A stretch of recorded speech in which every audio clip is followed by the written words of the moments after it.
ফুলটা কি সুন্দর না? এটা একটা বাই কালারের রঙ্গন ফুলের গাছ। আমার তো ভীষণই ভালো লেগেছে। আমি নার্সারিতে গিয়েছিলাম, নার্সারি থেকে আমি কিছু চারা গাছ কিনে নিয়ে এসেছি। এখন সে সমস্ত চারা গাছকে আমি সুন্দর করে যত্ন সহকারে আমি টবের মধ্যে লাগিয়ে নেব। প্রথমেই আমি রঙ্গন ফুলের গাছটাকে লাগিয়ে নিলাম যত্ন সহকারে। হ্যাঁ, ঝুরঝুরে মাটি দিয়ে আমি বেশ চেপে চেপে রঙ্গন ফুলের গাছটাকে বেশ সুন্দর করে আমি লাগিয়ে নিলাম।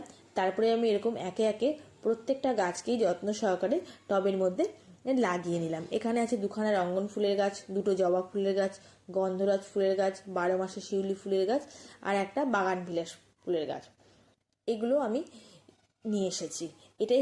এরাই হচ্ছে আমার ছাদ বাগানের নতুন সদস্য। তো তারপরে গাছগুলো লাগানোর পরে আমি সুন্দর করে জল দিয়ে দিলাম।